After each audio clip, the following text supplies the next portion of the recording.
So I could definitely get through these, so we're good. So I know everybody can hear me, but I want to make sure the camera here, so I apologize. Hello?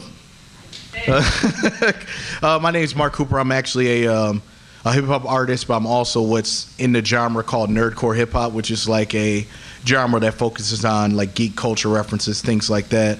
It puts it all together, not just like, say, maybe a Transformers line or something, and then continue rapping about whatever topics you have. Like, I'm getting money, I'm Optimus Prime, and they're like, that's not nerd-based things. That just shows you're a fan of that. You know what I mean? So this panel's called Nerds in Hip Hop. I just want to genuinely, let you know what the focus is on, all the different things that you may have not known that was part of that, which is pretty cool. So I'm about to actually go through it, explain the history of nerdcore a little bit, but also explain different types that you didn't know maybe that was adjacent to that, where everybody will recognize. So it'll be really cool. All right. So the timeline I'm going to let you guys know about is what is nerdcore, like by the definition, what it is, what happened with it, where it came to.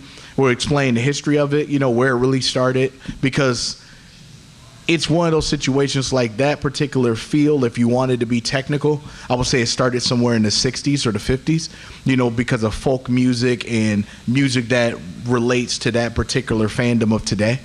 And normally like things like of history and just the history of music in general, just by those particular aesthetics that people like from medieval times and, and folk and all those, all consider in a nerd base of it. There's that. I'll also explain to you who I am as an artist. I go by Mark Cooper Player One. I'll also, explain a little bit of what the music I've been doing and things like that. And then we'll have some questions and giveaway. So works out pretty well. I have a couple of flash drives. They're called Keys to the Game. And I'll ask out in the panel if anybody, able to answer any of the questions I have. It's actually a flash drive in the shape of a key. And it gives you a discography of my music. So you get about, I think, maybe 9 or 10 projects or so out of the number I'm going to tell you later. Okay? All right. So I'll just explain to you. So what is nerdcore exactly? Nerdcore is a genre of music characterized by themes and subject matter considered to be a general interest to nerds and fans alike. So it's music that a lot of us will relate to, or anybody who's popular in that fandom. So, for example, Mega Ran is a great example. Like a lot of the music he was making earlier focused on the actual brand of Mega Man and Nintendo. And he also has a Final Fantasy VII project that's themed where it needs to. So usually there's in this era now, like in 2022 and things like that, I know you see on YouTube, there's a lot of anime rap songs, a lot of Marvel, like songs that you don't see that artist really making like that.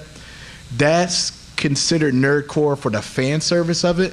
But being like a nerdcore artist in that, it's just really heavily, like most of your catalog and content is surrounded by that. Like it doesn't look like a pandering kind of thing, if it makes sense. As in like, oh, Ninja Turtles is popular, oh, I'm gonna make a Ninja Turtles album now. You get what I mean? It's like you know the difference. Like for me, I'm more of a nostalgic nerdcore rapper. I rap about the things that I grew up with.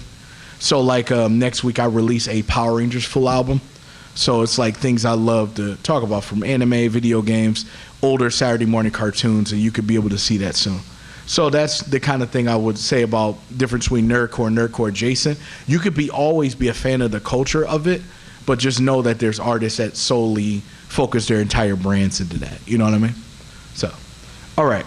So I'm going to go into the examples of nerdcore focus points and subgenres, which you'll be shocked to actually come into.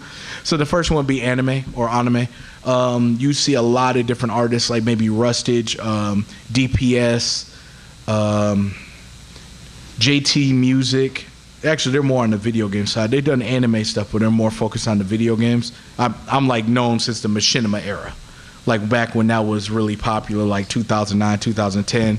That's where you get your Rooster Teeth and your Red versus Blue and things like that. That's where those come in. So for the anime part, it's just a matter of people just making different music about maybe Demon Slayer, Naruto, Dragon Ball Z. You see those very often. That's normally a lot heavier in the YouTube scene. So you'll see a lot of ciphers where they'll actually make songs like representing a certain character arcs, bios and things like that. Sometimes it could be book report rats, which could be music that basically explains the story or gives you a overall synopsis of a character. So, for example, if they make a Dragon Ball Z cipher, they may do Z Fighters. So it'll be like, there's somebody does a Goku, somebody does a Vegeta, somebody does a Gohan. You get what I mean? And they just genuinely focus on that character in their raps. So that's something that's popular in that. The next one would be video games. Like one that got really popular is Team Headkick did the song for Deadpool 2 theme. If you see in the movie, that was considered nerdcore. There's JT the Machinima for that. None Like Joshua is another. There's just various other individuals that focus on that video game portion of the scene, which is really cool. Rocket Gaming is another. Nerd Out does quite a few different video game titles, and as me as well. Like I normally focus on like the older stuff usually. So I do stuff like about, from Nintendo stuff to, Sega games and all those. So that's my genuine focus there. Another one that a lot of people don't think about being a nerd-based thing because it's themed is politics. So one thing would be like Jedi mind tricks or, any of those particular ones, or Fight the Power, Rage Against the Machine, things like that. When their content is completely, Atmosphere is another, where their content is, completely in that particular vein of things, it's considered, a fandom. There are people who are fans of the world and politics and things like that as well. So it's always a good way to look at it too, which is a sleeper a lot of people know about with politics. Because think about it, if they're rapping about conspiracies and things like that, you got to do research, right? Like a nerd. So in technical terms, that makes total sense. The next one, of course, would be your science fiction. That's your Trekkies, your Star Wars people, your comic books, your people who do Alien and Predator and all those work as well, which is really cool. Nostalgia, which is me, things we grew up with. So I may make a song about Crossfire, the board game, if I wanted to, but that still counts in things that that we grew up with. So that's really where I spit in the vein of. Like I do songs like I did one in February about Mr. T. You know what I mean? And I used the Mr. T cartoon theme because back in the 80s, every 80s figure had cereal, an action figure, and a show. So that's kind of how it worked back then. So I was able to do that, which is cool. And the last one will be just cartoons in general. Like the Saturday morning cartoon stuff and all that. Like stuff for Mighty Max, King Arthur and the Knights of Justice. I can go on. Wildcats, all types of things. So one of the things I did with that is I made a beat tape series called Saturday Morning Cartoons. So what I did is I took older cartoons I remember, it just made beats out of them because I'm a producer as well. So that's like one of the things I did. So now I'll also explain the titles that are considered nerdcore, but they're a different genre in itself. It's like a different umbrella. It's kind of like Procter and Gamble, and then you have like Kraft, you have Hershey, you have all those kind of companies that are umbrella into them. They have their own brand standing, but they still have an umbrella that everybody sees. So one will be Gamecore, and that's literally just focused on video game stuff from like chiptune, things like that. They're individually in that vein. So if you look up Gamecore, you'll find different adjacent artists that's in that. Horrorcore is another, believe it or not, like with the Juggalos, ICP, Twisted. Technically, Tech 9 counts in horrorcore a little bit. I know that's a debate back and forth based on the people he performs with, but a lot of people would see that. Same thing with Hobson and Funk Volume. That's like all in the same, all in the same department based on the topics and things that they talk about. Another one would be Scorecore, which is pretty self-explanatory. It's a genre of just cinematic scores. So there's individuals that come out with full-on albums, mostly from games or films and things like that, where they'll put their soundtrack of everything, which is pretty cool. They're starting to, Sega Music Team, and I believe a couple others are now releasing their entire catalogs on Spotify now. So you can find a full soundtrack of Streets of Rage now. Like you can find like certain Mario stuff you can find. And what they're doing now is that video games are getting to the point where publishing is getting kind of bad, like as in, like how they got to pay a lot of music for artists and things like that. So they're now making official playlist partnerships with digital streaming platforms to make a soundtrack for it. So the artist gets their money, they get a part of it, and then they just part ways like that. So that's something that's really popular later. So if you're an artist and things like that and you wanted to maybe produce something for a game, you could. What's ironic is that for about a year, I found out the other day that one of the songs I did with somebody else was in the Doom internal game, in their particular soundtrack stuff. So I just found that out the other day, which is pretty crazy. So I was wondering where certain things were coming from. I use a particular music analytic company that I could be able to track, what my career is, what I'm doing, what I need to do. The old, like, hey, you're doing this good, but you got to do this better. That kind of thing. Like an analytic program, which is awesome. Next one, obviously, will be the hip-hop, which would be the nerdcore hip-hop. But, nerdcore goes into pop. It can go into rock. It's all that. It's just really the theme of what you're talking about. I know individuals that don't rap and they just play, chiptune music. That some of them don't even have words. And they're able to be in that genre, maybe playing or covering, like Nintendo games like Super Mario to Sega to Sonic to all of those. And, there's a lot of artists here today that do that. And that's pretty much where, MAGWest kind of brought itself together with the Music and Video Games Festival. It's artists that genuinely focus in that aspect, which is awesome. So, now that I explained just kind of a rough of what everything is, I'll begin next with, where did it all begin? I would say, like I was saying before, I would say anywhere between the 50s and the 60s. And the reason why I say that is just because of the aesthetic of the things that they grew, that they talked about topic-wise. And it tends to not be the normal sometimes.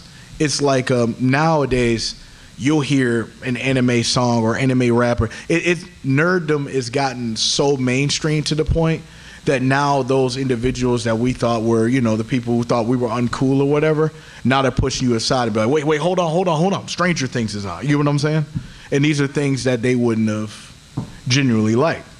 But, for example, we know individuals who are the fan of the Endgame and the Avengers, but they don't know Thanos snapped 3 times. You get what I'm saying? It's like those particular aesthetics. And I mean, I know as a fandom, we know that movie companies and filmmakers, they can't tell the story completely full because they know they got to pay Marvel half off rip. They got to pay them for the story completely.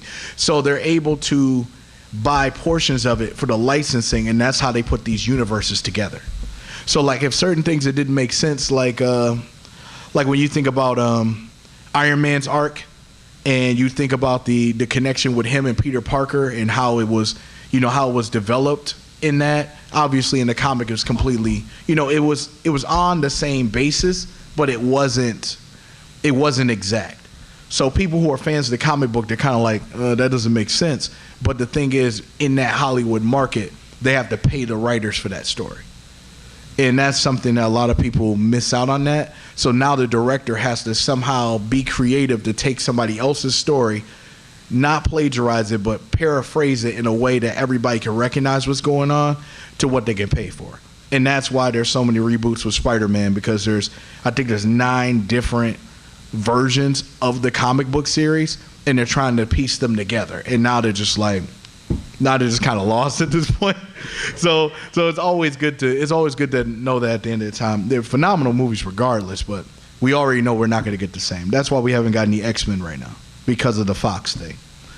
So, all right, I can skip that. So the term nerdcore hip hop actually came from an artist in 2000. His name is MC Frontalot. If you guys heard of him, he's the one that actually coined the actual word term of it.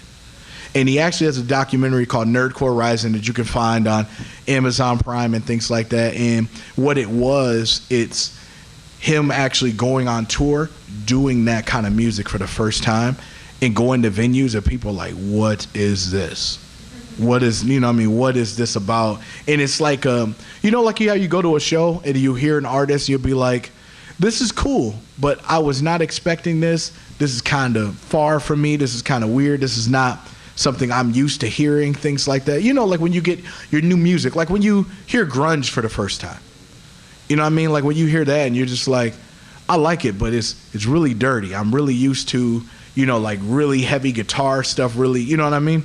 I'm not used to this very, very gritty kind of sound. Like also like hearing Daft Punk for the first time. Like Daft Punk and the Gorillaz and things like that. It's not an acquired taste, but it's one of those situations where you just have to, check out the song and then you can grow onto it or vibe, or you just might just automatically love it for what it is. So nerdcore is just like that when he was doing it in 2000. So he was doing things about, hacker songs and things like that. And he was also on G4 TV when that was really popular. Like back when they had it on Spike TV, he was also on there along with MC Lars, Mega Ran, all those individuals that you hear names now are one of the people that are in the very start. If we go into the hip hop roots, we can go as deep from, the Godfather, which would be Weird Al Yankovic, for making parody music. And that's very popular, like them, Ninja Sex Party, 2D6. There's a lot of different parody artists that are also in that nerd vein as well. So if we go down to that, Wu-Tang Clan would count as well because of the aesthetic of loving the martial arts films. And, Ghostface with Iron Man, and, you can see the comic references. MF Doom will be another. His whole aesthetic is, Dr. Doom, Del the Funky Homo Sapien was one of them. A lot of people don't know this fact, but if you like Clint Eastwood by the Gorillaz, he was the rapper that was doing that, which is dope. Man, I don't even know where to begin. There's just a lot of different ones that took, actual references like that. I mean, a lot of newer rappers like Logic would be one. When he had Steve Blum, the voice of Tom the Robot from Toonami. They used to have the Toonami lineups. He was narrating his album, which is pretty cool. Also, he did the whole Rick and Morty voice actors that's on his album and things. Like, it's just a lot of really cool things that's happened over time. Okay, so now we could talk about nerdcore today. Now that I went through the history of it, we could just talk about certain things today. And there'll also be a giveaway of certain things, and I can be able to explain just to see. All right, so nerdcore today, what's the best way I can explain that? So right now, I do a Twitch channel, and I call it Mark Cooper Mondays.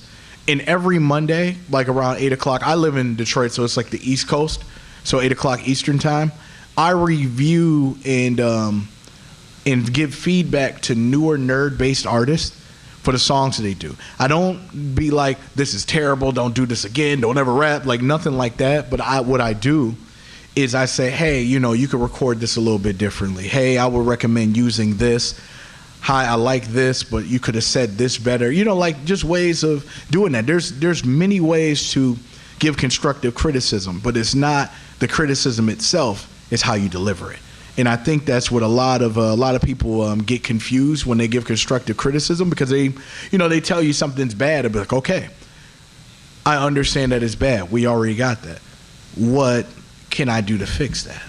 And then that's what changes the aspect. If you don't like something about music or something about something, it's not necessarily about, saying it's bad and then moving away. Just be like, this isn't great, but I would do this, or I would re-record that, or I would try a different beat. I would, embrace those things. And people seem to genuinely enjoy that a lot, which is really cool. That's what I do on Monday. So my Twitch is It's Mark Cooper. Everything is ITS Mark Cooper, so you can follow on Instagram, all those things. It's all there, and then you can be able to follow all the things I do. So I'm going to run with a giveaway, but the thing is, I don't think I got my keys in my bag. I got them in my hotel room because I'll have it in the merch table later. But I'll just ask, just to call it a room, and I'll just answer a question, and I'll see if you guys get it. So, all right. So the first question I have is, can you name me 3 nerdcore artists? What's up? Let's see. We got MC Frontal. Yep. We got Mega Ran. Yep. And okay, now technically, and I won't go off topic. You can say I want to say Black Star. Facts. I agree. Backpack rappers. Absolutely. Black Star works for me. I wish I got to hear that album that they only released on recently. Yeah. The new one. You hear it? Not yet, because I know they were working on a project for a couple of years, and they just dropped it in March or April. Yeah, Black Star is fire.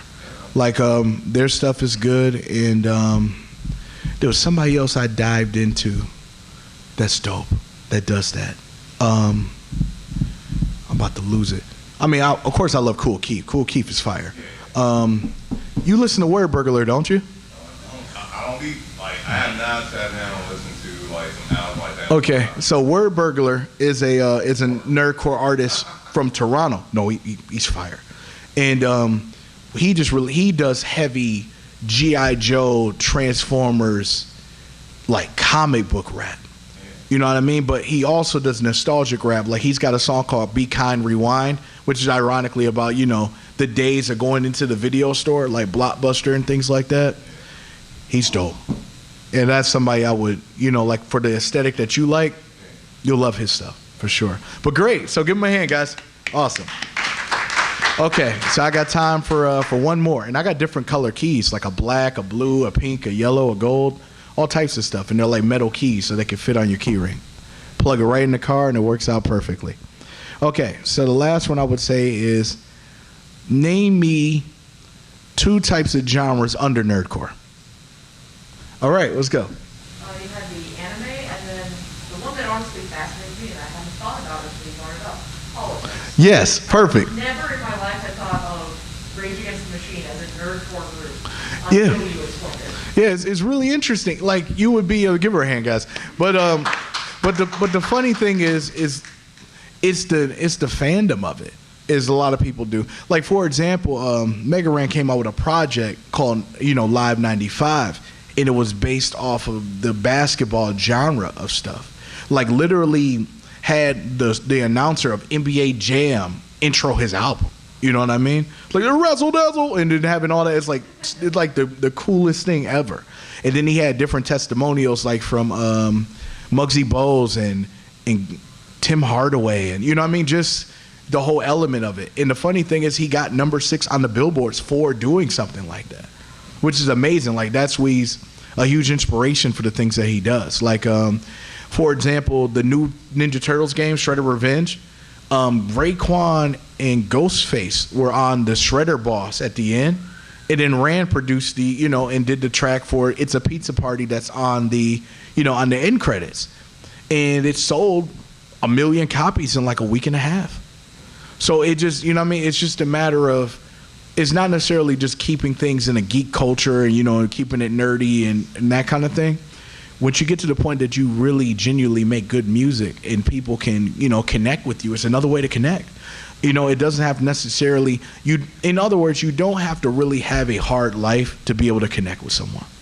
We all have hard times. We all been, either some way bullied or, put against or anything like that. So it's not necessarily about using that as fuel, be like, oh, they hated me and they bullied me and all that kind of stuff. It's a way to embrace it for not only the people that are our age, but even for the younger and the youth. So that's why my music is considered all ages, and I don't use profanity in it, because my dad got remarried, and I have 3 siblings that are under the age of 12.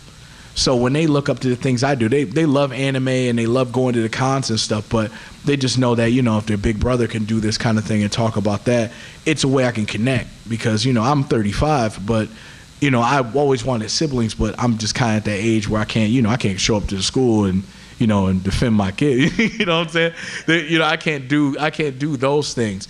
So I kind of take it like an uncle role, to make sure that they follow their dreams as much as anything else. And that's the way I look at that kind of thing when I do it. So nerdcore is a way I connect with, not only with my siblings and youngers, I also connect with my high school students as well. As in, like, you can do music and you can do all these things, but at the same time, you could do it about the thing that you like. Not because of, which is fine, if you want to make music about money and cars and whatever, your particular aesthetic you want it to be, I just want to let people know that there's another way of doing it. And that's kind of the game I go. So I appreciate both of you guys. So I'll just go into a little bit of me. Like I said, I'm Mark Cooper, and I go by Player One, but Mark Cooper itself. What it is that Player One is a album series that I made. It's what it is that Player One, I based it off of not Ready Player One. I based it off of Tron, because Tron is the original Player One. Other than that, you would be Player A or Player B or anything like that. That was when they made that change up, because of the fact that they were getting ready to put things in console. And that was a way to, to make things not confusing, because the buttons were A and B. So with somebody who doesn't know what a video game console is, Nintendo is about being simplistic. and keeping things as simple as possible is the way to go. So that's the reason why they went with Player One, which was cool. When I perform, normally I have my left-handed one being made right here, but I normally rock with a Nintendo Power Glove when I rap. I unfortunately left my right one at home, which is okay, but I made a whole story arc about finding the left-handed Power Glove because Nintendo never made one. It doesn't exist, and I'm left-handed. So that's what makes it really interesting. So I made it a really popular aesthetic, and then I'm a Power Rangers fan, so I had somebody make me a morpher on the top of the fist, and it's also signed by, my favorite Power Ranger, Tommy, Jason David Frank, and also signed by Aisha, the original Yellow Ranger. So it was definitely really, really dope what I was doing for that. My background is I've lived in Detroit. I'm still there. I've been making music for about, since out of high school. So I'd probably say about 17, 18 years. Just by learning the production and learning how to rap and things like that. And I mean learning how to rap because I wasn't great at all. It was really about learning how to, breathing and things like that. Because I used to be a lot bigger than this because I'm type 2. And I found that out back in 2012, which is about, 10 years ago. And I'm still going where it needs to be. I used to be 285. Now I'm 220, which is pretty cool. I've been really focused on that. In the city, I'm known more as a producer than an artist because I used to do things that are called producer battles where it will be like one producer versus another producer. You got a minute, and then the crowd judges who wins. Done that for about a decade.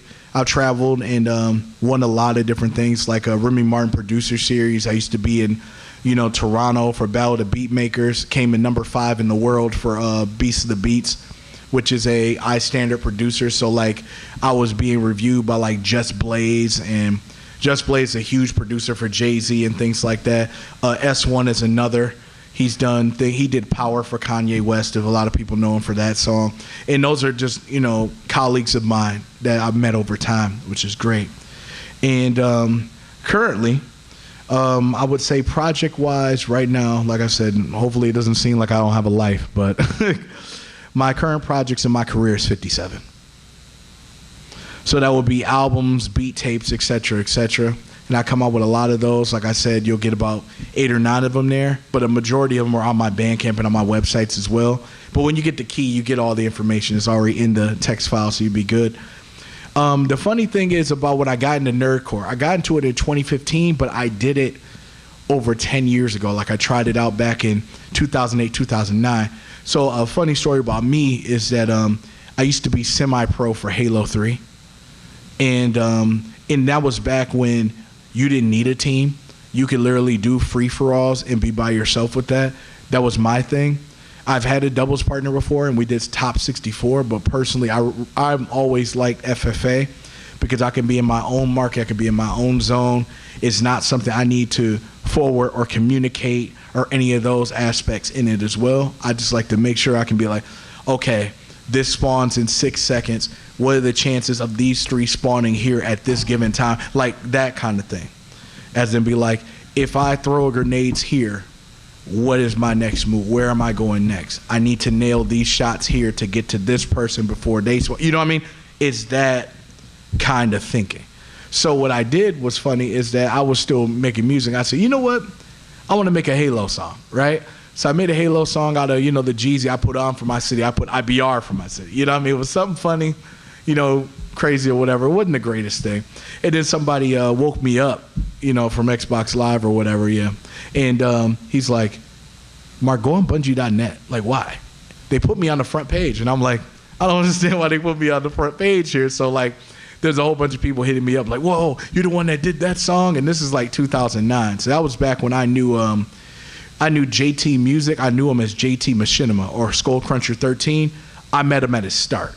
So if you see him on YouTube and stuff like that, we go way back, way back.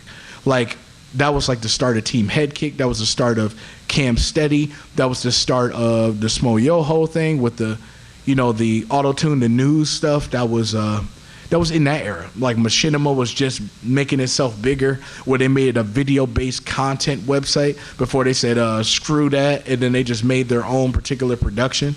That was around that time, which is pretty cool. Like the beginning of YouTube stuff. Like before the monetization, before any of that. It was just people would just pay you to put up a video and it just be on some separate, here's a check type thing. So that's how it started. So the funny story is the reason why I stopped is at that time is that back then you just had to have a video person. If you didn't have a video person to be able to put it all together, it was hard to do. And lyric videos weren't really popular then like they are now.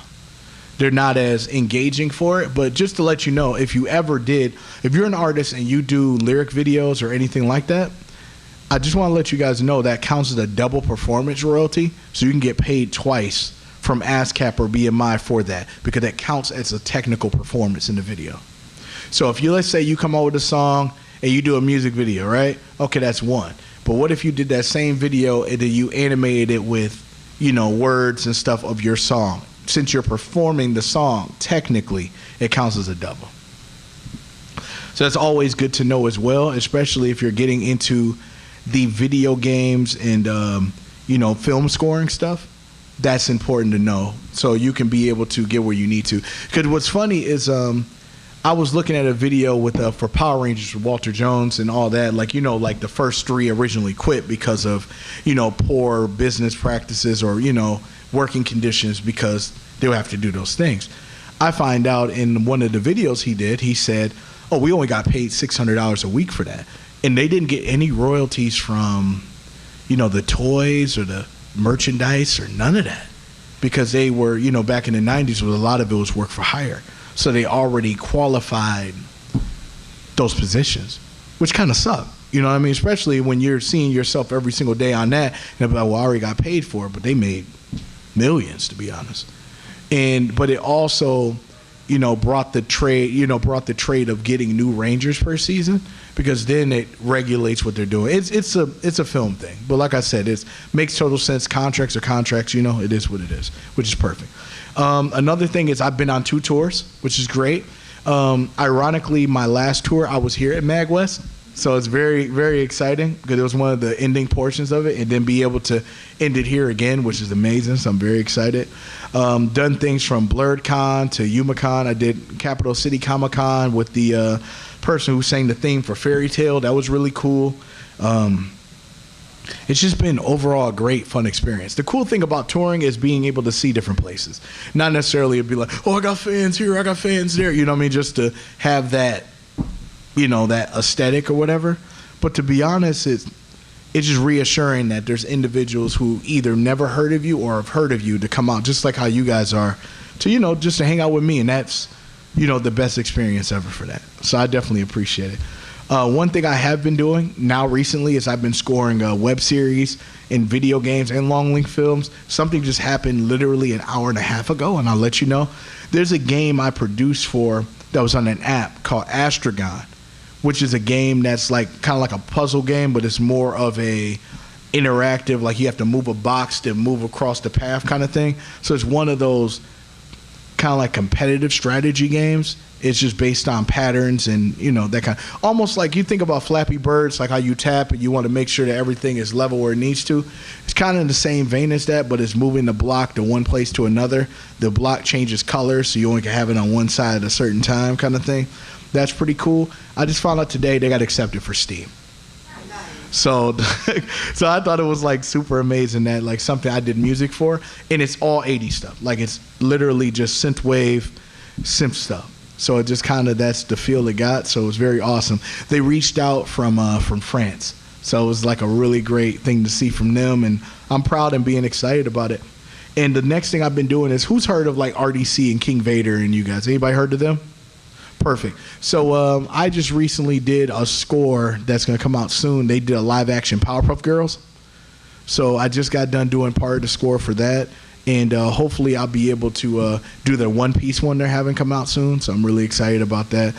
And I'm also doing some scores for a web series called Power Rangers Unworthy.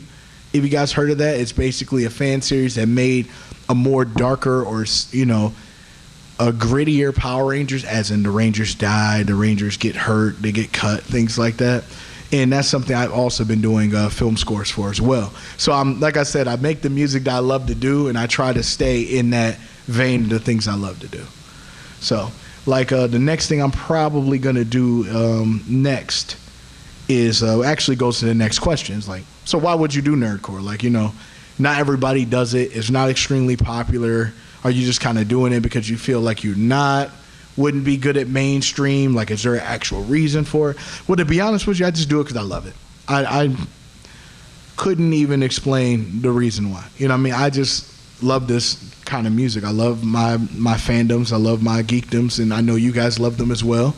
And it's one of those kind of things as in, like, you'll fight tooth and nail for. That's why we have debates all the time about certain things like that. Like I love my Power Rangers and Dragon Ball Z and Ronin Warriors, and you know what I mean? And I just like making music about those things because, it's music I like to make and it makes me happy. And when you get to be a musician, you do it for a long time. The reason why they're able to do it a long time is because they're able to make the music that they enjoy. It's great to be able to make that mainstream song, but just understand now the whole world knows you as the identity for that one mainstream song. You get what I'm saying? Like Rick Ashley could be in a real situation if people knew more, they're never going to give you up. You get what I'm saying? It's like certain things that come to that. I know he didn't make it for that aesthetic, but that's just something that you can think about. Like, oh, you're known for this. Awesome. But that's where that, that basket, like basket type of marketing is coming from. Kind of like the person who plays Stifler, like they won't pick him to do a different kind of acting role like that unless he's the high school jerk or like Jaleel White that's really known for being Steve Urkel. But a lot of people don't know he's the voice of Sonic the Hedgehog from the Adventures of Sonic the Hedgehog series. You get what I mean? But people are going to say, Steve Urkel. And then they'll say that's the standard stereotypical nerd is what they consider that. The one that's not cool, not up with the threads or things like that. But we also know some individuals who are, dressed very well and very awesome, but they're, fans of My Little Pony. You get what I mean? It's like, it's just a matter of how everything is addressed. So you just do what you love to do. So if there's anything you take from the panel, it's not necessarily about knowing about the music and things like that. Just know that if you do something, make sure that you do it because you love it. If there's anything that comes extra, like if it's like money or opportunities or things that can bless you, that's awesome. But just know at the end of the day, when you're in your room or you're in your nice car or your nice house, or even if you're not in any of those things, just know that you gave it your best and you love what you did. And that's the way to look at it. Just for example, like if the indie gamers don't get an opportunity to be with Steam or Twitch, or not Twitch, or the Switch or Nintendo or whatever, you know what I mean? Just know, be like, you know what? I still made a game. And there's a whole bunch of people I can't count on my hand. I know that can't do that. That's the way to look at it. So what I was explaining, the total projects I would have, I mean, like I have covers and all this stuff for it. I'm at number 57, which is great. And the Player One series, the 5-album series. So what I did is I was trapped in a video game called Nerdcore, which is what I called it. And I was writing this whole story about the story of Nerdcore. So my villain is named Major Label. Now you see the correlation here. So now they put all these nerds in this box, this genre. So that way nobody knows about this. Nerddom is becoming popular, but we want the same masses to talk about what we want to talk about. We still think, Ferraris and Mercedes-Benz are our talking point. Let's keep doing that. Or we still feel that, it's all about, exploiting women and doing all these different, we already know the music we hear today. So it's really about generally what they focus with that. They'd be nerd and be like, I don't want anybody in the club talking about Power Rangers. I don't want to do that. You know what I mean? And that's where they separate those. So just a brief story. So I just made a whole different storyline. So my Power Glove, I call it the Allspark. And it was given to me by Optimus Prime. And it's a way I have to get the Allspark to bring it to the Rushmore Nerdcore, which would be Mega Ran, MC Large, Frontaline, and Schaefer, to be able to complete the game. So I would get an AI that was named Sabrina, which is like the person who walks me through the game, kind of like what Master Chief has Cortana. So I made it in that aspect as well. It then had various voice actors in it, like the voice of Goku, the voice of, Optimus Prime, the SpongeBob cast. I mean, like, just people who I would be like, if I'm in a video game or I'm in a metaverse or a world, who would I want to talk to? And that's what I've been been genuinely focusing on. I made my whole thing put together for it. So like another album I did was called Test Drive. And the reason why I did that is because I wanted to test out synthwave for the first time. So I did half the album be synthwave, and then it merged to the hip hop scene on the second part of the album. So that was the journey to get the Left-Handed Power Glove by somebody named the Sky God. And that's Prowse the Testament that was a voice actor of that, because she has her series of her being the Sky God, which her nerd fandom is black exploitation stuff. So that's like your Foxy Brown, that's your Dynamite, Black Dynamite, like that aesthetic of like 60s and 70s kind of thing, which is cool. And I kind of merged those together. So what I did later is I came up with a project that was actually impromptu, because I believe 2 years ago, we always have those points in life where you have a breakdown. And I don't mean like a midlife crisis breakdown sometimes. I mean like sometimes you have a breakdown. Like things that we all have something that we wish we could have solved years ago about our lives. And sometimes you get those, like the pandemic really puts a strain. It's not necessarily just about working and making sure people don't get sick or anything like that. Sometimes it allows you to sit so much that when you move so much, now you can finally sit down and really understand yourself, if that makes sense. And that was one of the things where it's like, it's certain things of traumas that I've had, of certain things. Like before music, my passion was basketball. I wanted to go in the NBA. I wanted to do that. That was something I always loved to do. But, hopefully I don't trigger, so my bad. So I wrote a project about my greatest fear, and it's success and failure. So that project is understanding that the more successful you get, the more the people that you feel like are in your corner, they leave. They're not there with you anymore, because they feel like either you're at a point where you might be too busy for them, or they just feel like, they weren't really your friend like that. Like there could be individuals who've been cool around you because they feel like, something's going to happen and I could just be around and I could get on. You know what I mean? Just especially when you have a circle of musicians. If they see one person doing really well, they want to see like, hey, I was with you too. Come on and help me with it. But in reality, it just doesn't work like that. So there's that. And then, of course, there's failure. There's an aesthetic to failure. And I don't mean as in you failed something, okay, it didn't work, all right, cool. I'm talking about failure as in knowing that it's only down from here. It's like understanding that you don't look at it as a lesson. Now you start getting resentful. You have a very hard time handling rejection, handling the word no. And that doesn't even have to be in music and career. It could be in life in general. Just a way of handling something that's not going to happen is a scary thing to see in itself. So if you go out to, let's say you spend a good amount of money to come out to perform, right? Like a different state you've never been to before, and only 2 or 3 people show up, people think that's a failure. You just be like, man, I thought I was better than this. You know what I mean? A lot of people like my music, especially when you get in this facade of the internet is going to predict what exactly your particular turnout is going to be. And now it's not that, and you're starting to understand, wow, that's crazy. But like I said, that's a business element for it. Success and failure, you'll learn a little bit more about me. And the way I can incorporate it is by getting the Left-Handed Power Glove. It unlocks you have to fight your greatest fears. So it's one of those kind of things. You know what I mean? So not to tell the whole story, you'll be able to understand me in a different vein. And the thing is, I had a breakdown in the house, and I was doing the work from home thing. It was very stressful, whatever, and I was really stressed. Like there was some hard moments to record those projects. That particular project, I was able to not only make the beat, but record it, mix and master all myself in the house in 10 days.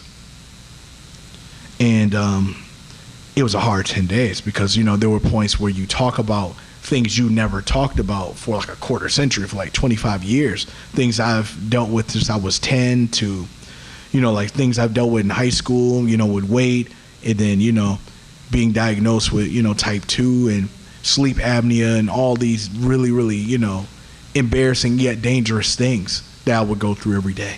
So I talked about that in the project, and being able to be okay with myself, understand, hey, these things happen. It's okay. We can finally leave them alone. You know what I mean? So sometimes you got to have projects like that. I mean, we know a lot of different people who make certain songs of it, but I just put it in the story. So it doesn't seem like I'm just this person that's in there that just beats everything. You know what I mean? And then the final one would be Gerald's Field, the land of the lost players. It is a Hey Arnold reference, if you did want to know. And the aesthetic I took from that is Gerald's Field was an episode where they were playing baseball in the street, and they were tired of that, and they wanted their own space, nerd space. So what they would do is they made their own lot, Gerald's Field.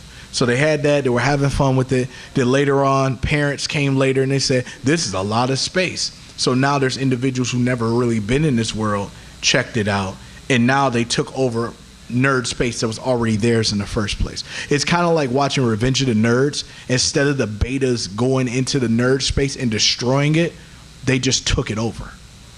And that's what, genuinely what it could feel like. So that's why I made the whole story about it.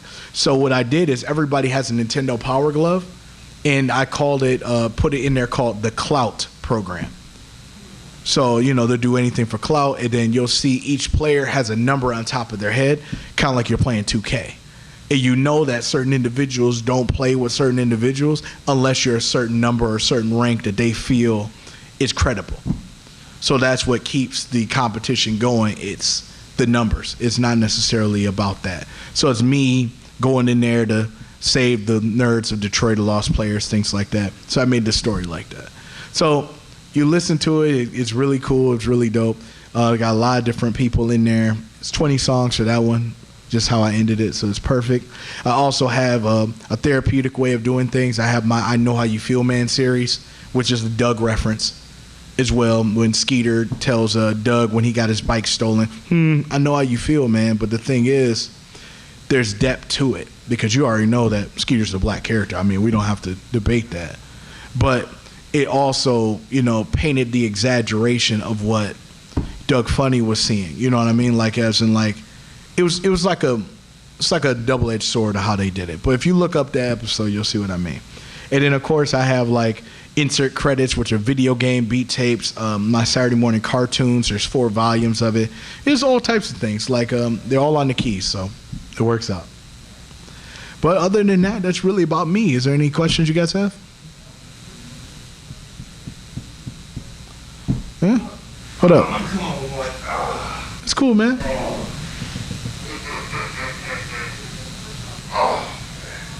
I'm old, man. Okay.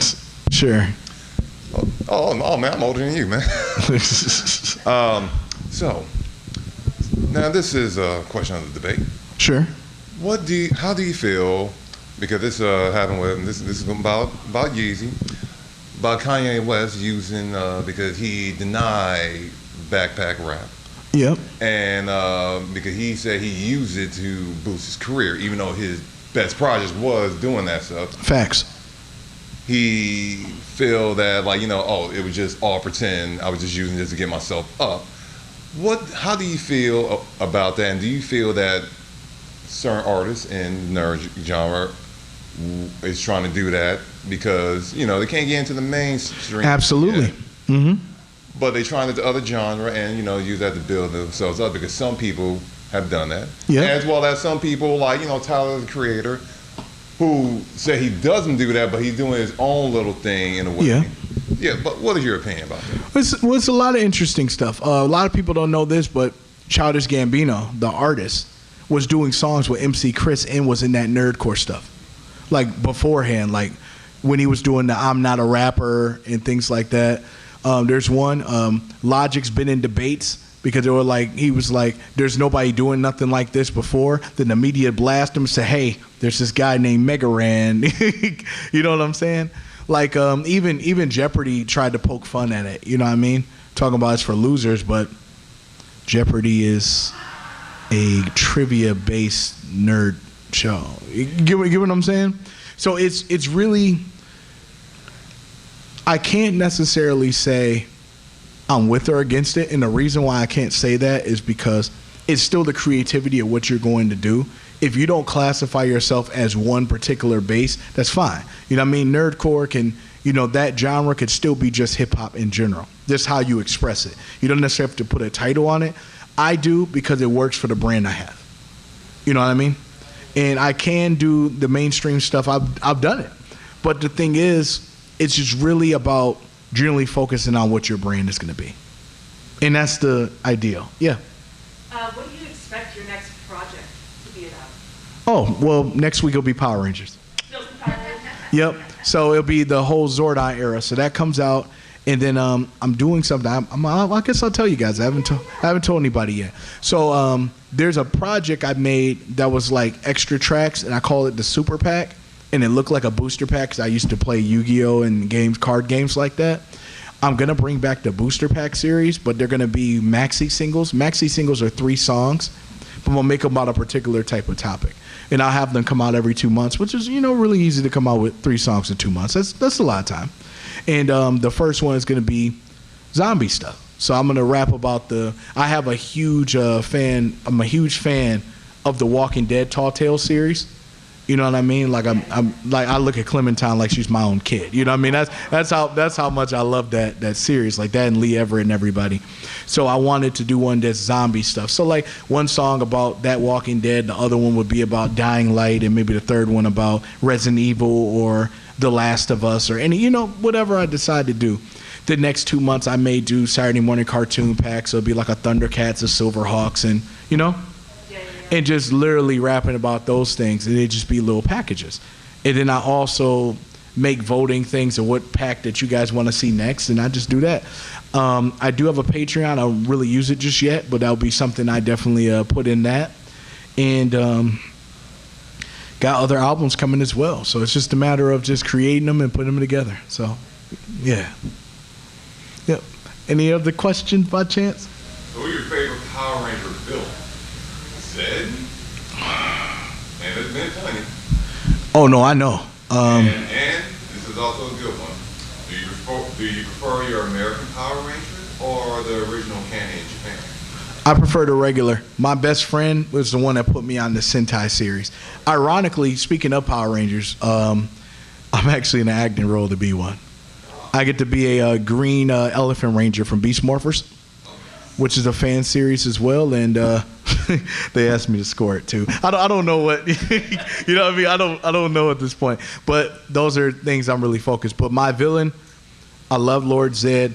I love Goldar as well, because Goldar was too funny to me. You know what I mean? He would trick you, and of course, as a kid, 9, 10-year-old, you'd be upset.